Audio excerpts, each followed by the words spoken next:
Okay, good evening, Shalom Aleichem, ladies and gentlemen. Thank you for joining us. We know tonight is the 27th day of the Omer, and pretty soon we're coming up to a very, very special and unique day. Literally, Baruch Hashem, hundreds of thousands of people, they go to Rabbi Shimon's kever. It's going to be Lag BaOmer, so I wanted to talk about a very current events. There's nothing good better than current events. So, the holiday of Lag BaOmer, what are we celebrating? We're celebrating that God gave us a gift. God sent down a soul that was a super heavyweight, was a superstar. Who was he? Rabbi Shimon Bar Yochai. And especially we Persian Jews, my father Shalita told me something very beautiful. He said that my grandfather that I'm named after, every Friday night, after Shalom Aleichem, and he ate the meal, such a beautiful minhag. There's a V'amartem kol echai. He used to sing a few songs about Reb Shimon Bar Yochai every Friday night. So, especially we Persian Jews and the Sephardim, we have a special, awesome amount of respect for our master, Adonenu Bar Yochai. So, the holiday of Lag BaOmer is celebrating the life and death of this all-star of all-stars, which really transformed the entire Judaism. Do you know? The Ben Ish Chai says, Sefarad, we know the Torah has 4 different levels of understanding. Pshat, the simple meaning. Pardes, Remez, which is like the numerical values, and then Drash, which we explain the deeper philosophy, and Sod, the Kabbalah, the secrets. So guess what? The word Sefarad is really the same words as Pardes, but it goes Sod, Remez, right? Sod, Pshat, Remez, Drash. So for Sephardim, we have an obsession and we love Kabbalah. So, and really, we are celebrating this tremendous light that changed everything we do. Our entire Sidur, the Lechadodi that we read. Almost everything we do, especially the Sephardim, but also the Ashkenazim, is based on Kabbalah. It's based on the Arizal. And so therefore I saw appropriate that the topic of tonight's shir is, since Lag BaOmer is the holiday that we're celebrating the Zohar and the Kabbalah and the person that rejuvenated and made a renaissance for Kabbalah by writing down in a book form the secrets of the Torah that Eliyahu HaNavi taught him. So, we know Madonna studies it, Britney Spears studies it. So, tonight's shiur, ladies and gentlemen, is going to be, first of all, who's qualified to teach Kabbalah? And who's qualified to learn Kabbalah? Now, I must profess here, I want to make a big disclaimer. I'm not a Kabbalist myself. I'm a very humble, simple Jew. But my shiur tonight is totally based on what Rav Ovadia writes in his beautiful, beautiful book, Yehaveh Da'at, chapter Mem Zayin 47, in the 4th Chelik. So Yehaveh Da'at, Chelik Daled, Mem Zayin. They asked Rav Ovadia this question. And look what they asked Rav Ovadia. Mahidat Torah. What does the Torah say? What is the rabbi's opinion about these people that they advertise Kabbalah to any Jack and Jill and Joe, and they want, like movie theaters, to market it to any simple Jew and even non-Jews? Is this appropriate for Jews to join such an endeavor, to join such an organization that would willingly market Kabbalah, and a lot of times for profit, to Jews in a very business-like fashion? So Rav Ovadia starts to answer this question of who's qualified to teach and who's qualified to learn Kabbalah. You said you should know that there's a stigma that people think Kabbalah is, God forbid, like some voodoo. And that's absolutely wrong. And especially for us Sephardic Jews, that the Kabbalah, the Zohar, and all the secrets of the Torah are very, very precious. It's like the deepest, deepest understanding of the Torah.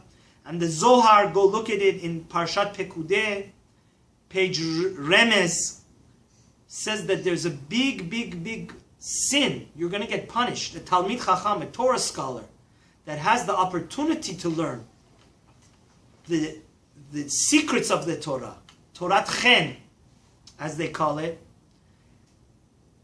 is going to get punished by the Almighty. And there's a tremendous, tremendous, tremendous amount of reward for the people that learn it. So let's first of all deal with who is qualified to teach Kabbalah. Then we'll deal with the question as who's qualified to learn it.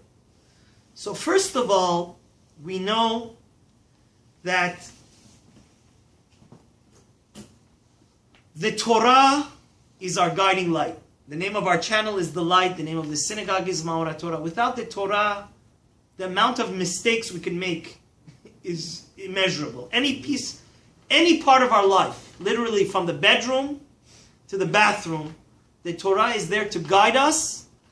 And I'm, God forbid, not coming to make a joke of it. The Torah is our GPS, it's our flashlight, it's our lantern to make our life so fulfilling and special and holy and meaningful and just full of joy. And the Shekhinah, when we learn Torah, it brings the energy of the light of God.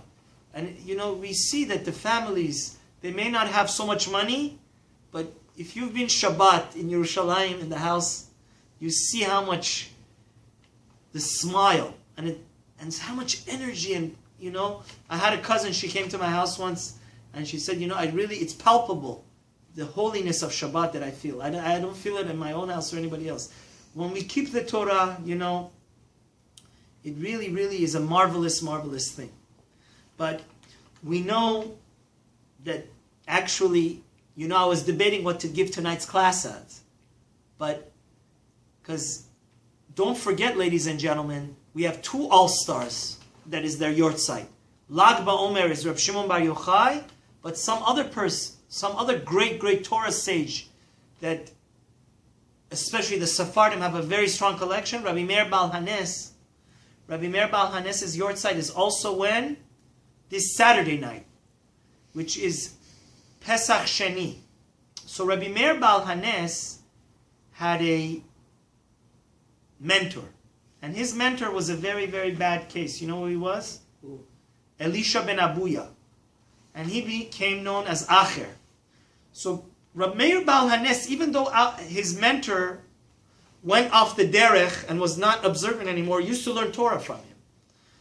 So the Gemara there in Chagiga asks, how could Rabbi Meir do such a thing? How could he continue to have a relationship and learn Torah from a person that does not observe the Torah? Because it says, Ki Siftei Kohen. Our last prophet, his name was Malachi. And he teaches us, Ki Siftei Kohen Yishmeru Torah Mipiu. Ki Malach Adonai Sevaotu. Ki Malach Hashem Sevakot. What the Malachi is saying is that the Kohanim were the authentic teachers of Torah. They're not just priests that bring our korbanot. You know, the mandate of Kohanim, the original rabbis and Torah scholars were the Kohanim. And the Kohanim, you should go seek Torah from them. You know why? Because they're like angel. They're angelic. So the Gemara in Chagiga learns from here that if your rabbi is so pure and devoted to God like an angel, you should learn Torah from him. But if he's not like that, you shouldn't learn Torah from him. So Acher is not like an angel. He's anything but an angel. He's not keeping the commandments. He's not keeping Shabbat. Rab Meir was following him.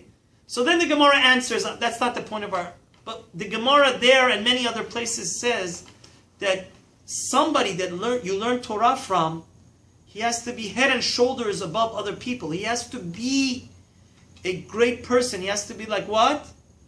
Malach Hashem Sevakot. He has to be a righteous person. So, first of all, the first qualification for somebody to teach Kabbalah and to teach Torah, right, is that person has to observe the laws of the Torah. So these centers that have people that, for lack of a better thing, don't dress appropriately according to Halacha, they do mixed dancing, their lifestyle is not that of an observant Jew, they're definitely not qualified to teach Kabbalah. They're not even good, Torah. The Torah is a holy book. And you have to practice what you preach. You understand?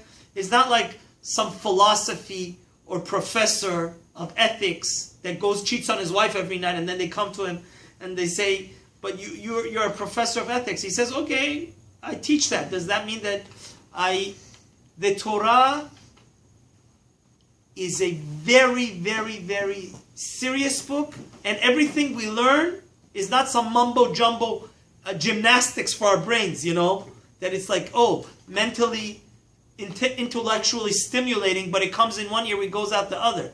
We have to integrate it into our daily lives, and for sure the teacher of the Torah that wants to spread the light of Torah, he has to be that symbol, right, of somebody that has incorporated the Torah, and he's the embodiment and personification of all the good values and teaching of the Torah has. So therefore, if we see somebody's teaching Torah and he's just teaching it as like somebody would teach chemistry or biology or archaeology, you should not, it is forbidden, it's wrong, it's not going to bring you any light, It's not going to have anything. But let's see what the Kabbalists say about this. And what the Kabbalists say is that it is very, very important, especially nowadays. Rav Ovadia Yosef says this. Kabbalah, through Kabbalah you could even create a person. That's called Kabbalah Ma'asit. And this is something very important to know about the Kabbalah. Most of the Kabbalah that is taught, Baruch Hashem, in Israel, a lot of people are learning it, is the philosophy of Kabbalah. But there's another type of Kabbalah that has recipes. You can literally do stuff and you could create a golem. So it's really, really like a nuclear power in there. Mm-hmm. So you have to be very, very careful nowadays. The Kabbalists say that it's since we're not on that high spiritual level, it's very dangerous to even learn Kabbalah that's not filtered through the Arizal. You understand what I'm saying? Kabbalah Ma'asit, which you literally try to do physical miracles and change nature. Anybody getting in Kabbalah for those reasons, and anybody teaching Kabbalah to the masses and those reasons, that's another red light. You understand? The first red light is if he doesn't practice what he preaches. The second red light is if he's trying to do supernatural miracles through the Kabbalah, and it's very, very, very dangerous. But basically, the word Kabbalah also means that to receive. So anybody that's going to be a teacher of Kabbalah, we have to see who his teacher was. You understand what I'm saying? And if his teacher wasn't a great Kabbalist, then he may be teaching you the wrong things. You know what I mean? And it's a very, very, very deep science.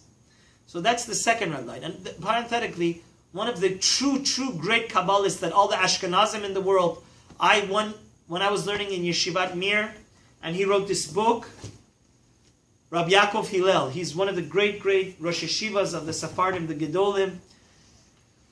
And Rav Shach had a tremendous amount of respect for him. I, for 1 year, used to go learn Mesilat Yesharim. When Rabbi Dweck's son was so gracious enough to set up that Rabbi Yaakov Hillel would teach us Mesilat Yesharim once a week. And we would see literally great Rebbes learning Etz Chaim, one of the most important works of the Arizal. And Rabbi Yaakov Hillel says another red light that could possibly show that the guy is a fraudulent and not good Torah teacher is if he's obsessed with your pocket. You understand? If the person has a yeshiva and through him giving you Kabbalistic advice to help you in your life, that's something else. If you can confirm with your local Orthodox rabbi that he has a legitimate yeshiva and he's collecting money for that, that's fine. But somebody that wants extraordinary fees and is just obsessed, this person is probably also a forgery.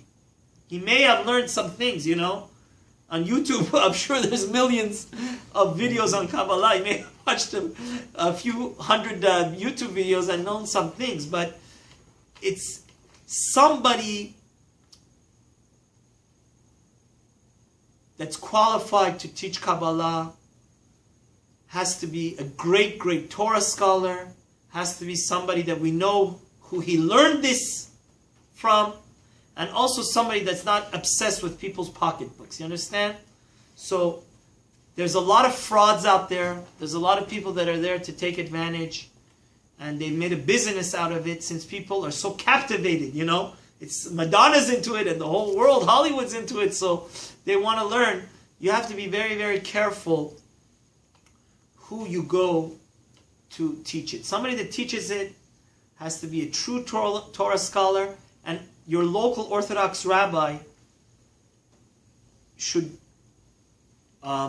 be consulted to see if he's the appropriate person to get advice from, even not even learn Kabbalah, but is he a fraudulent Kabbalist, or is he the real McCoy, which is not always the case. Now, from when should we start learning Kabbalah, and who's qualified to learn, right? So we talked about who's qualified to teach it, and who's qualified to learn it. So look at what Rav Ovadia says. Rav Ovadia says that, of course, we believe that it's a very, very important to learn this. So anybody that says, oh, it's too difficult, it's too complicated for me, I just want to stay in Halacha for the rest of my life, and I just don't even talk to me about learning Kabbalah, is wrong. Because look what is the Mahar Chu. You have to understand something else that's very important. This science, this knowledge of Kabbalah, really, really, the main interpreter is the Arizal. And the main student of the Arizal is the Mahar Chu, Rab Chaim Vital. And look what Rab Chaim Vital writes. כתב שהעסק התורה נכלל בפרדס שהוא פשט רמז וצריך לעמל ולעסק בכולם. He says that we have to toil, literally sweat. Guys, the Torah, to truly carry it out and understand it, it's at least as difficult as becoming a PhD. You have to really break your head over it, right? To completely understand it and be involved in it, and all parts of Torah, right? The simple meaning, the sod, the drash, and the sod. But look what the Mahar Chu writes. He says, if you had the potential to understand a piece of Torah, and because of your just hesitance, because you said, oh, Kabbalah is voodoo, hoodoo, you're going to have to come kill Gul. Did you know that? And the Baal HaTanya writes this in the Shulchan Aruch Harav, that any piece of Torah that was shayach to your soul. You understand? Our soul is a godly thing. Any piece of Torah that your soul could have become enlightened from and understand, and for whatever reason, because of laziness or whatever, you didn't meet your potential to learn that piece of Torah, you're going to have to come back in Gilgul. So, a word to the wise. The people that unequivocally want to dismiss the learning of Kabbalah, it's wrong. But you have to know something. Just like, do you think it's absurd for somebody to not learn how to read and write and then try to understand Einstein's theory on relativity? That's absurd. The Kabbalah is the PhD of Torah. So, the first qualification for somebody to learn Kabbalah, and some people, Baruch Hashem, we have been merited in this day. I've seen it before my eyes. Humble little me that I'm a nobody. Baruch Hashem, people are willing to change everything in their life and do teshuvah. People that their parents didn't keep anything. They didn't keep kosher, they didn't keep Shabbat.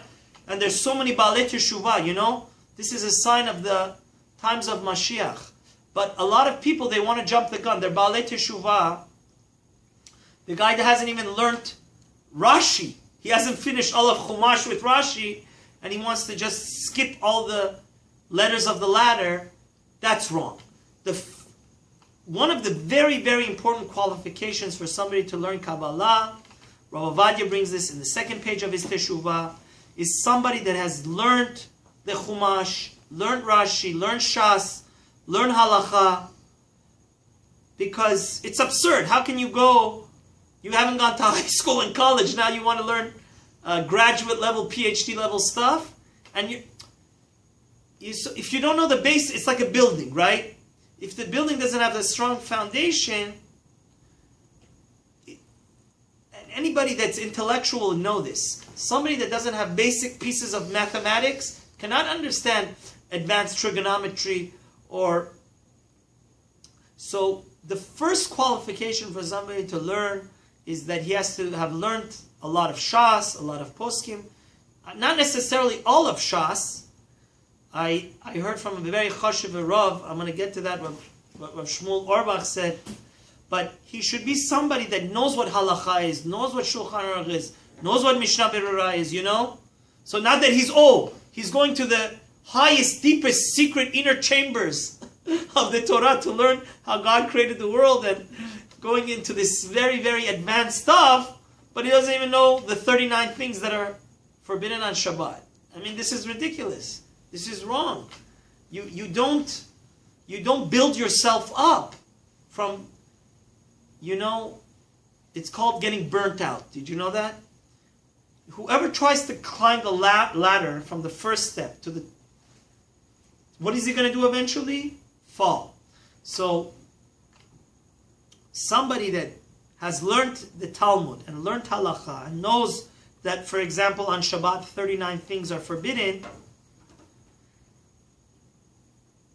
then, and this is what the Marchu writes, that all of the poskim write that you have to, it's like, you know what, the Gra gives a beautiful mashal.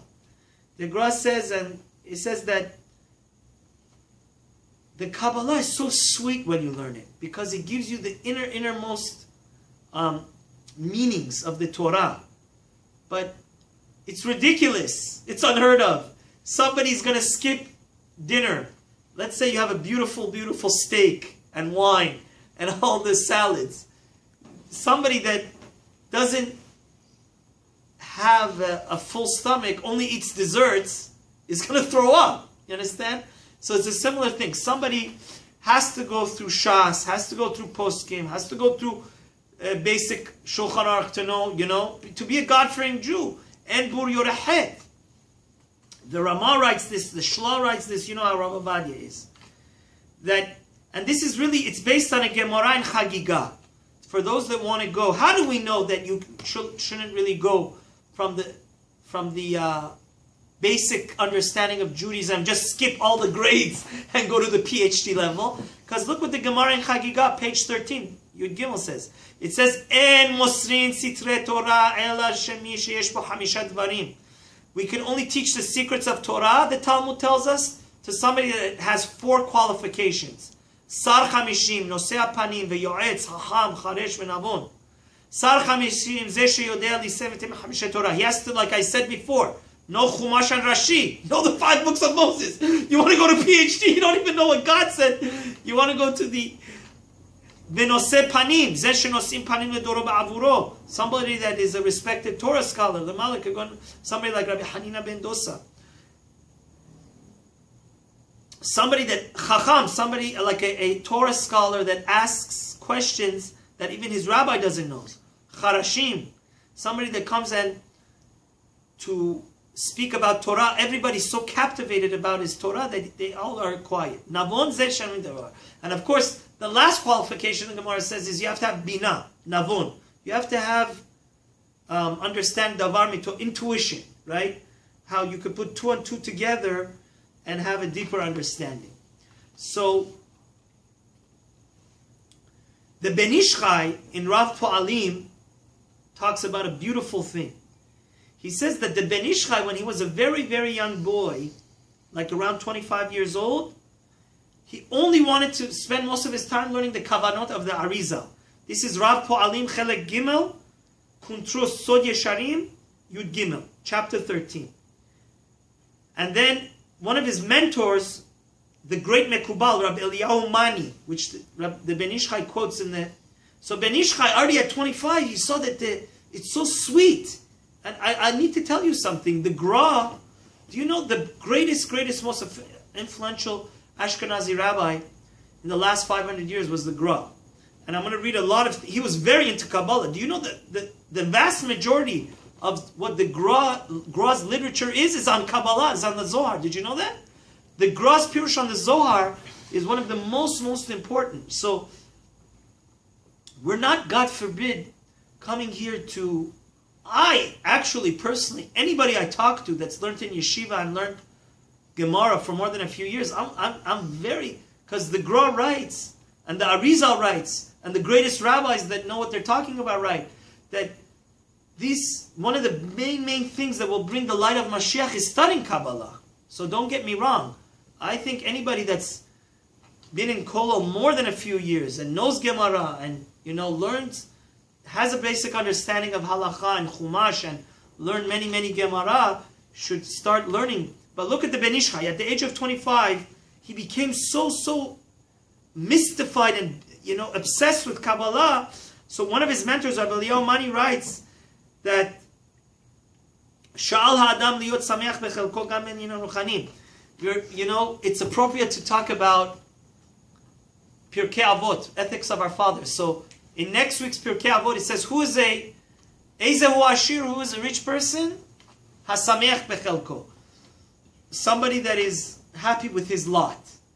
So my Rosh Hashiva, Rav Weinberg, used to say this, but it's so beautiful that Rabbi Eliyahu Mani is also bringing this. Guys, a lot of times we feel down. A person that's intellectual, he doesn't get depressed because he doesn't have the latest Lamborghini or Maserati, or he doesn't have a $20 million house. You know why he gets worried? Because he sees how much potential he has, how much of a big tzaddik has he been, but he's worried because he's failed so much of his tests and maybe he hasn't used his time properly.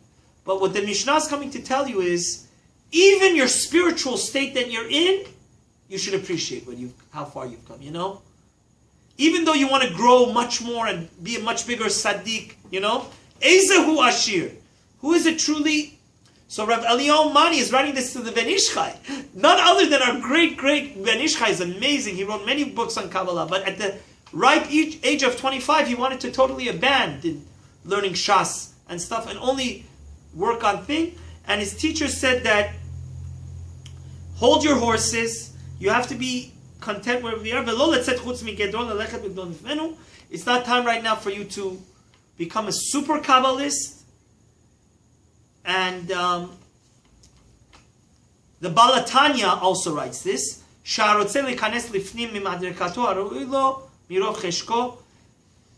Look, gentlemen, I love the days of the Omer because there's so much spiritual growth going on. One of the things that we have to work on the days of the Omer is the 48 paths to wisdom of the Torah. Please watch my video on that. I haven't gotten enough views. I don't know if people appreciate it, but the way to prepare for the holiest day of Torah study, the day that we got the Torah, is that there's 48 ways of wisdom. There's 40 different attributes and keys that you have to know to totally understand the Torah. If you don't have these 48 things, you can't completely understand the Torah. And one of them is, you know what? Hamakiret mekomo. You have to know where you're holding. If you belong at first grade and you over-evaluate yourself as a PhD, it's ridiculous. It's not appropriate. So that's what the Balatanya is also writing.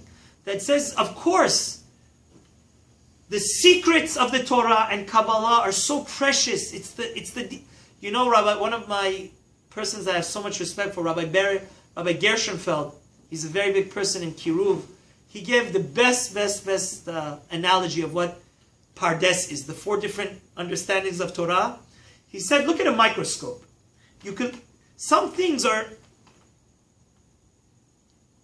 visible to the naked eye, right? Then you take a microscope that kids in first grade use or fourth grade. They could see superficial a little bit deeper. Then you could go like a microscope that they use in colleges. It goes deeper. Then in, what's that place that we have in college that we have here in Southern California that works on NASA as part of it? Cal State. If you go to Cal State, they have there's certain microscopes that you can even see the electrons. It's called electron microscope. So the Torah, that's the four different understandings of the Torah. You understand? This could be the same book. If you look on different microscopes, you see different things. So the Kabbalah is looking at it on the most powerful microscope. It's the essence. It's the atoms of what it is. But somebody that doesn't have a basic high school or college education cannot go there. So that's what the Baal Tanya also writes, that don't jump the gun. Don't try to skip the rungs of the ladder, even though you're very thirsty. But initially we have to quench our thirst of Torah through learning Shas, Poskim, keeping the Halacha, learning Shulchan Aruch. And look at the mashal the Baal Tanya brings. It's like somebody that's sitting in a beautiful, beautiful stream of water, and he says, I'm thirsty, I'm thirsty. So you have all this beautiful, sweet water going through this crystal clear river. Drink from the water that's in the river. So it basically is saying that you have to know where you're holding. So now we put the limitations, but now let's talk about who should start to learn Kabbalah. So somebody that doesn't know Chumash Rashi, has not learned Gemara, has not learned Halacha, is not familiar with the basic structure, he's not ready yet. But who is ready? There's many people ready. Somebody that went through the yeshiva system, and he's went to Kollel for at least a couple of years. I heard from a very chashuv Rosh Yeshiva, Rav Shlomo, one of the great Gedolim of Israel that I had the tremendous honor to be with 2 summers ago, Rav Shmuel Orbach, Rav Shlomo Zalman's son. I heard that he says that somebody that has been in Kollel for a few years, 2-3 years, and he's been to yeshiva, he's learned many Gemaras, learns tens of thousands of hours of Gemara, right? When you're in Israel and they don't have much of a secular education, somebody that's learned that much Gemara and he's keeping his halacha, he's an observant Jew, after 2-3 years of Kollel, Rav Shmuel Orbach says it's completely fine. And that's what the whole holiday of Lag BaOmer is. If learning Kabbalah was only for 1 out of 1,000,000 people or 1 out of 10,000 people, why would we be so happy? Why would we be so... Somebody that doesn't have basic knowledge of Shas and Poskim, he's not qualified. And anybody that says 40 years old, I have never seen it anywhere. I've talked to a lot of great Kabbalists, great Rabban. This thing of 40